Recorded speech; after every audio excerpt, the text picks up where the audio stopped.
విజయసాయిరెడ్డి కొత్త రాజకీయ పార్టీని పెట్టబోతున్నారు కదా. రాజకీయం స్టార్ట్ చేశారు. తను ఏ ఎజెండాతో రాజకీయ పార్టీ పెట్టబోతున్నాడో ఆ ఎజెండాతో రాజకీయం స్టార్ట్ చేశాడు. ఇవాళ సాదిక్ ఇష్యూ మీద ఆయన ప్రెస్ మీట్ పెట్టారు. అంటే ఏ ఇష్యూస్ని ఆయన అడ్రస్ చేయదలుచుకున్నాడు అన్న విషయాన్ని ఒక క్లారిటీ ఇచ్చేశారు. ఇవాళ ఇక రాబోయే కాలంలో విజయసాయిరెడ్డి గారు ఎలాంటి ఇష్యూస్ మాట్లాడతారు అనేది ఒక క్లారిటీ వచ్చేసింది. నిజానికి సాదిక్ ఇష్యూ మీద ఈ రోజు వరకు టీడీపీ, జనసేన, బీజేపీ వాళ్ళు మాట్లాడలేదు. వైసీపీ వాళ్ళు కూడా మాట్లాడలేదు. ఈ పార్టీల తరపున పెద్ద నాయకులు ఎవరు ప్రెస్ మీట్ పెట్టి సాదిక్ ఇష్యూ మీద మాట్లాడలేదు. మొట్టమొదటిసారి విజయసాయిరెడ్డి మాట్లాడాడు. ఆయన చేసిన డిమాండ్ కూడా ఆయన మీద ఇమీడియట్ యాక్షన్ ఉండాలి అంటారు. ఉత్తరప్రదేశ్ ముఖ్యమంత్రి యోగి ఆదిత్యనాథ్ ట్రీట్మెంటు ఈ సాదిక్ లాంటి వాళ్ళకి అవసరం అనేది విజయసాయిరెడ్డి గారి వాదన. షరియా చట్టాల ప్రకారం నడి రోడ్డు మీద నించోబెట్టి రాళ్లతో కొట్టి చంపాలి, నలుగురు చూస్తుండగా రోడ్డు మీద ఉరిదీయాలి అన్నట్టుగా విజయసాయిరెడ్డి గారు మాట్లాడారు. కాకపోతే విజయసాయిరెడ్డి గారు మాట్లాడిన దాన్ని మన చట్టాలు ఎలో చేయవు, మన చట్టాలు అందుకు సహకరించవు. కానీ మన చట్టాలు నిజానికి సాదిక్ అనేవాడు పరమ దుర్మార్గుడు అండి, పరమ దుర్మార్గుడు. అతన్ని ఎన్కౌంటర్ చేయాలని, అతన్ని నడి రోడ్డు మీద ఉరిదీయాలని, రాళ్లతో కొట్టి చంపాలని, అతని మీద ఇమీడియట్ యాక్షన్ ఉండాలని సమాజం మొత్తం డిమాండ్ చేస్తూనే ఉంది. నేను దాని మీద 2 వీడియోలు చేశాను.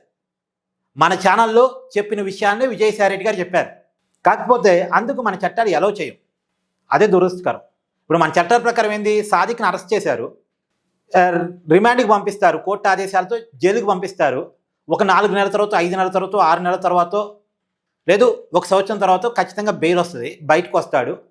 అతని కేసు తేలటానికి కొన్ని సంవత్సరాలు పట్టిద్ది, అన్నాళ్ళ పాటు బయటే ఉంటాడు. ఆ కేసు తేలే నాటికి ఆ కేసులో ఆధారాలు ఉంటాయో ఉండవో తెలియదు, ఆ కేసులో సాక్ష్యాలు ఉంటాయో ఉండవో తెలియదు. మొత్తానికి సాదిక్ అనేవాడికి శిక్షలు పడతాయో పడవో తెలియదు. నిజంగా మన దేశంలో ఇదే జరుగుతుంది. ఇప్పుడు వైఎస్ వివేకానందరెడ్డి గారు 2019 మార్చి 15 చంపబడ్డారు. ఒక విఐపి, ఒక మాజీ మంత్రి, ఒక సీఎం తమ్ముడు చంపబడ్డాడు. చంపబడి ఎన్నాళ్ళు అవుతుంది, 7 సంవత్సరాలు దాటిపోతుంది. ఈ కేసులో నిందితులుగా ఉన్న వాళ్ళు రాజకీయాల్లో యాక్టివ్గా ఉండి పదవులు సంపాదించగలుగుతున్నారు. కానీ విజయసాయిరెడ్డి గారు చంపిన కేసులో చంపిన వాళ్ళకి శిక్షలు పడలేదుగా. అంత పెద్ద విఐపి కేసులోనే శిక్షలు పడలేదు. ఈ సాదిక్ అనేటువంటి వాడు చంపింది చిన్నవాళ్ళని, ఈ సాదిక్ శిక్షలు పడతాయని మనం నమ్మొచ్చా, నమ్మగలమా? ఒక పెద్ద విఐపి చంపబడితేనే ఆ కేసులో శిక్షలు పడలేదు. ఒక సామాన్య కుటుంబం చనిపోవటానికి కారకుడైన పరమ దుర్మార్గుడు ఈ సాదిక్ని మన చట్టాలు పనిష్ చేయగలని మనం నమ్మగలమా? సో ఈ సాదిక్ అనేవాడు మీ అందరికి ఐడియా ఉంది కదా కేసు. ఇవాళ కాకినాడ దగ్గర పిఠాపురం పవన్ కళ్యాణ్ గారి సొంత నియోజకవర్గం దగ్గర అక్కడ ఏఈగా పనిచేస్తున్న నూకరాజు కుటుంబం మొత్తం సర్వనాశనం అయ్యి ఇవాళ ఒక పిల్లవాడు అనాథగా మిగలటానికి కారకుడు ఈ దుర్మార్గుడు, ఈ సాదిక్ అనేవాడు. ఒక కుటుంబం అంతా చెరువులో దూకి స్వీయ మరణం పొందింది వీడి వల్ల, ఈ దుర్మార్గుడి వల్ల. ఒక మహిళని లొంగ తీసుకోవడానికి ట్రై చేసి వాళ్ళ కుటుంబ ఆస్తులని తన చేతిలో పెట్టుకొని భర్తని పాయిజన్ ఇంజెక్షన్తో చంపేసి చిత్రహింసలు పెట్టి మతాన్ని మారవని చెప్పి వీడి దుర్మార్గారి గురించి ఎంత చెప్పినా తక్కువే. అలాంటి దుర్మార్గుడిని ఏం చేసినా తక్కువే. కానీ మన చట్టాలు ఆ దుర్మార్గుడిని అంత ఈజీగా పని చేయనివ్వవుగా. కాబట్టి విజయసాయిరెడ్డి గారు ఈ సాదిక్ ఇష్యూ మీద చాలా గట్టిగా మాట్లాడారు. సో విజయసాయిరెడ్డి గారు రాజకీయం స్టార్ట్ చేశారని చెప్పడానికి ఇది ఒక ఉదాహరణ. రాబోయే కాలంలో హిందుత్వ పాలిటిక్స్తో విజయసాయిరెడ్డి గారు రాజకీయం చేయబోతున్నారు. ఎందుకు హిందుత్వ పాలిటిక్స్ని ఆయన అంత గట్టిగా ఎంచుకున్నారు అంటే గతంలో ఎప్పుడూ లేదు కదా.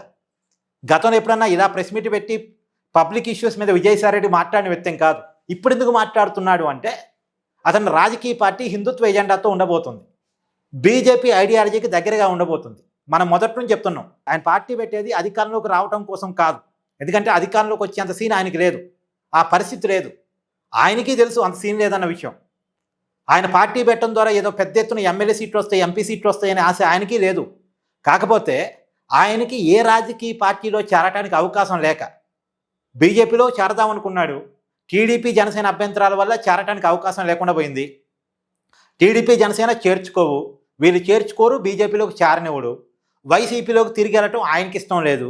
సో వేరే ఆప్షన్ ఏమీ లేక రాజకీయ పార్టీ పెడుతున్నాడు. ఈ రాజకీయ పార్టీ పెట్టి మళ్ళీ బీజేపీలోకి ఆ పార్టీని విలీనం చేస్తాడు ఏదో ఒక రోజు.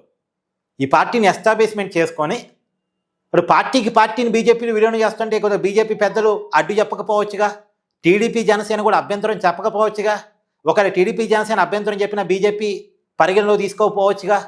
కాబట్టి ముందు పార్టీ పెట్టాలి, ఎంతో కొంత ఎస్టాబ్లిష్మెంట్ జరగాలి. జరిగినప్పుడు ఆటోమేటిక్గా నాకు ఇంపార్టెన్స్ వస్తుంది, నన్ను బీజేపీలో విలీనం చేసుకుని నాకు మళ్ళీ ఒక రాజ్యసభ సీట్ ఇస్తారు అనే ఆశతో పార్టీ పెట్టాడు. బట్ రాజకీయ కారణాలతోనే అతను సాదిక్ గురించి మాట్లాడాడు. కానీ మాట్లాడిన విషయం కరెక్ట్, మాట్లాడిన సబ్జెక్ట్ కరెక్ట్. సాదిక్ అనే ఒక పరమ దుర్మార్గుడిని ఏదైనా చేయొచ్చు, ఏమైనా చేయొచ్చు, ఏం చేసినా తప్పు లేదు అటంటోని. ఇక్కడ మీ కామెంట్ కూడా జడ్జ్ చేయండి.